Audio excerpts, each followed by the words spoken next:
Hello to you, Valerie. One of the highlights of today was Britain's King Charles III speaking moments ago. What did he say?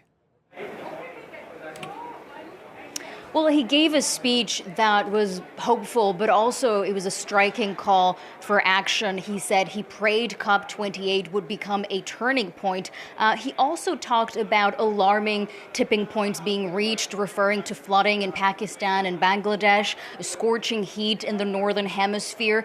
And on several occasions, he also mentioned nature, the power of nature as a solution to climate change. He ended his speech with the following statement: "The earth does not belong to us, we belong to the earth." So this was his first major speech on climate change since he became monarch. King Charles has been a long-time advocate on climate issues. He was unable to attend COP27 last year after Prime Minister Rishi Sunak spent weeks deliberating over whether he would be attending the climate summit. Well, now Prime Minister Rishi Sunak, King Charles have both made it to Dubai, along with David Cameron, who has been newly appointed as Foreign Secretary, each one of them traveling on separate private jets. Now, King Charles, perhaps he will be in a bit of an uncomfortable position, having to call for more climate action here at COP28.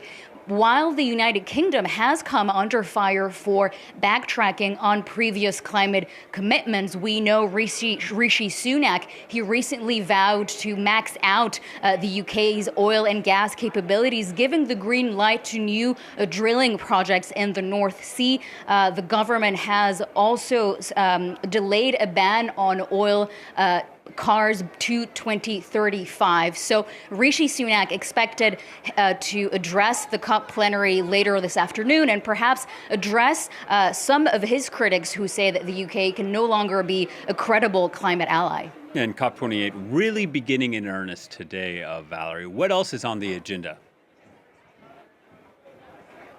Well, it's just the beginning of the World Leaders Summit, and this is an opportunity for countries to really set the tone and give you an indication, perhaps, of where they stand on the hot topics, the contentious topics of COP28. Today, we expect perhaps some pledges, including proposals on food systems. We know that food production is one of the main drivers as well of global warming, but many say that it's not really included in climate policies. And so this is something that the UAE has been advocating for, potentially with a final decision on food production at COP28.